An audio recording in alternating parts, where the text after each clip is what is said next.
भागवत महापुराण की जय। कृष्ण कन्हैया लाल की जय। राधा रानी की जय। भगवान श्री कृष्ण के सभी भक्तों को राधे राधे। जय श्री कृष्ण। आज मैं आपको सुनाऊंगी भागवत महापुराण में चौथा अध्याय। सप्ताह सुनने वालों को नारायण का दर्शन और आत्मदेव ब्राह्मण की कथा। सूत जी ने शौनक आदि ऋषियों से कहा, मुनिवर, जब सभी उपस्थित वैष्णव जन व ऋषि श्रेष्ठ श्रीमद् भागवत की सप्ताह कथा को सुनकर कागचित हो गए, तब श्री श्याम सुंदर ने जो पीताम्बर धारण किए हुए थे, करघनी, मोर मुकुट, जड़ाऊ कुंडल पहने थे, केसर व चंदन का तिलक लगाए थे, उद्धव और बैकुंठवासी अपने भक्तों के साथ वहां उपस्थित हुए और अपनी मधुर मोहनी सूरज से सभी को दर्शन दिए। उस अमृतमयी कथा को सुनकर सभी की आंखों के सन्मुख श्री श्याम सुंदर की मूर्ति साक्षात प्रकट हो गई थी। उनके दर्शन करके सभी उपस्थित जन उनकी जय जयकार करने लगे, चंदन और पुष्पों की उन पर वर्षा करने लगे, धूप दीप और नैवेद्य से उनकी पूजा करने लगे, शंख की तुमुल ध्वनि से उनकी उपस्थिति का जय घोष करने लगे। ठठ के ठठ लोग उमड़कर उनके चरणों में गिर पड़े। ऐसा अद्भुत आनंद देखकर श्री नारद जी ने सनत कुमारों से कहा कि उन्होंने ये सप्ताह यज्ञ करके सभी को मुक्ति का अधिकारी बना दिया है। इनके अतिरिक्त और कौन लोग हैं जिन्होंने इस कथा को सुनकर मुक्ति प्राप्त की है। इस पर सनत कुमारों ने कहा, ऋषिवर, इस कलयुग में जो मनुष्य अपने पाप कर्मों से पापी कहलाते हैं, जो दुष्ट, लालची, चुगलखोर, दुष्चरित्र, कामी और क्रोधी हैं, वे भी इस सप्ताह कथा को सुनकर मोक्ष को प्राप्त करते हैं।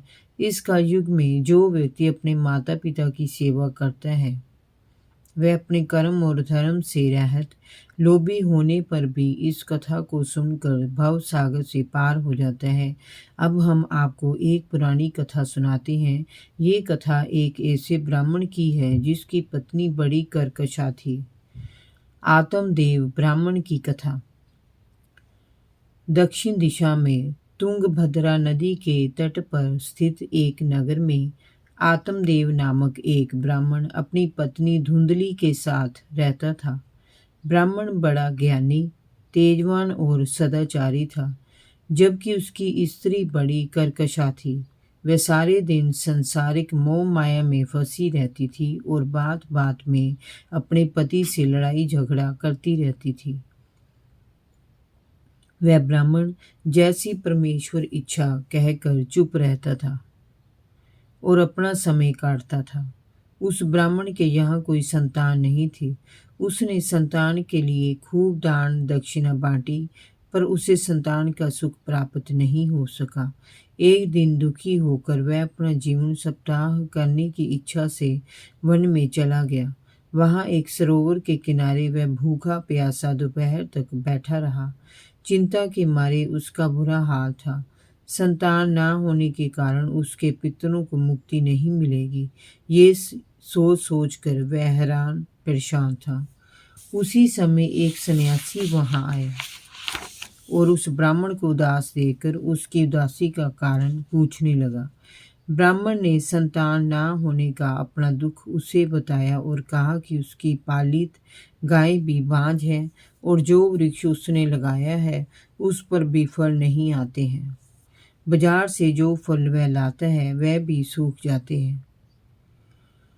सन्यासी ने ब्राह्मण को सांत्वना देते हुए उसकी कर्म रेखा देखी तो कहा कि तेरे भाग्य में 7 जन्मों तक संतान का सुख नहीं है, इसीलिए उसके लिए प्रयत्न करने का कोई लाभ नहीं। वैसे ये संसारिक माया झूठी है। कलयुग में पुत्र से सुख नहीं, दुख ही प्राप्त होता है।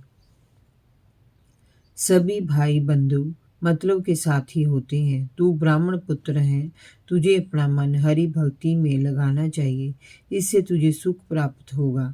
श्री हरि की शरण के बिना प्राप्त होने वाले सुख अंत में दुख का ही कारण बनते हैं।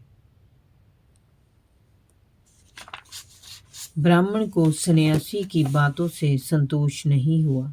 वह संतान प्राप्ति की ही रट लगाए रहा। उसे अधिक दुखी जानकर उस सन्यासी ने उसे एक फल दिया और कहा कि इसे ले जाकर अपनी पत्नी को खिला देना, तुझे अवश्य पुत्र का सुख मिलेगा।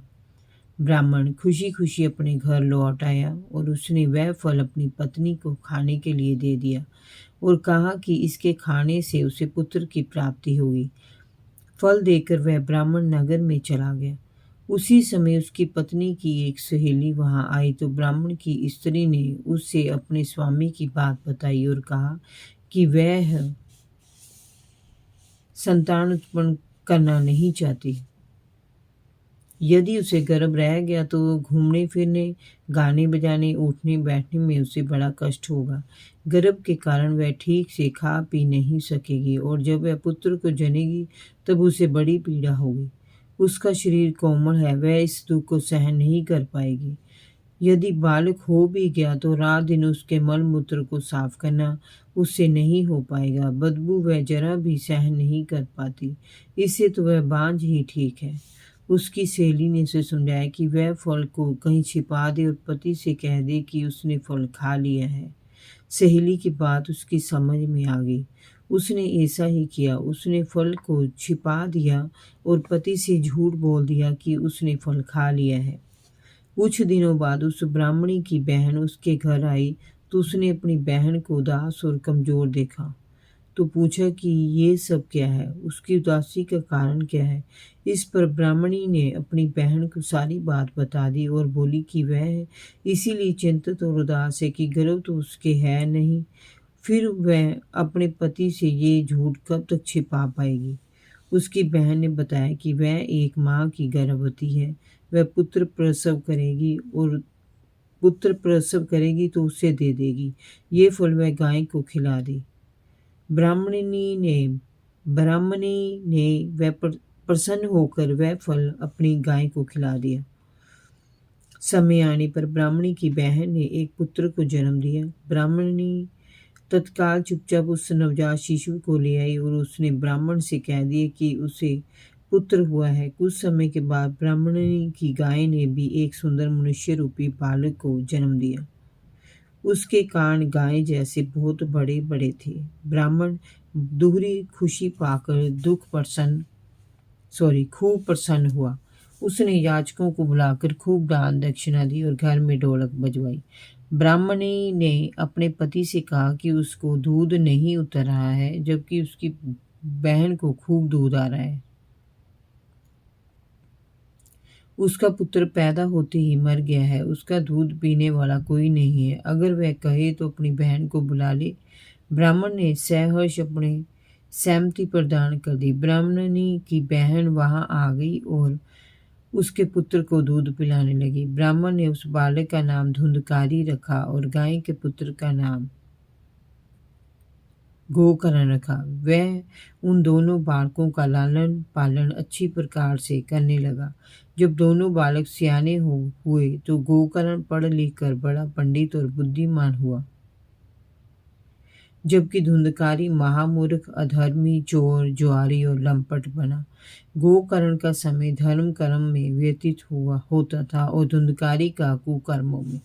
गोकर्ण का समय शास्त्रों के अध्ययन, तीर्थाटन और संत महापुरुषों के संग में बीतता, जबकि धुंधकारी वेश्या गमन करता और घर का सारा धन उस पर लुटाने लगा। वह धन ना देने पर अपने माता पिता के साथ मारपीट करता और गाली गलौज करता। ब्राह्मण उसकी दशा देखता तो दुखी होकर कहता कि इससे अच्छा तो मैं निसंतान ही था। उसे सन्यासी की एक एक बात याद आती। वह सोचता इस जीवन से तो मर जाना ही उचित है, इन दुखों से तो छुटकारा मिल जाएगा। पिता को दुखी देखकर गोकर्ण उसे समझाता कि इस संसार में दुख सुख किसे नहीं होता, आपको चिंता नहीं करनी चाहिए। संसार में राजा रंग धनी निर्धन सभी के साथ दुख लगे रहते हैं। जो व्यक्ति संसारिक मोह माया छोड़कर परमात्मा में अपना ध्यान लगाता है, सुख उसे ही प्राप्त होता है। इसलिए आप स्त्री और संतान का मोह छोड़कर वन में चले जाओ और भगवान का ध्यान करो, आपको सुख अवश्य मिलेगा। संसार में लिप्त रहने से तो नरक ही भोगना पड़ता है।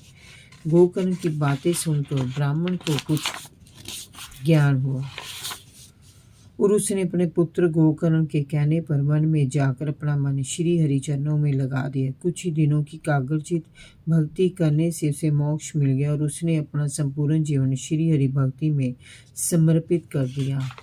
जय जय श्री राधे। भागवत महापुराण की जय। कृष्ण कन्हैया लाल की जय। भगवान श्री कृष्ण के सभी भक्तों को राधे राधे। जय श्री कृष्ण।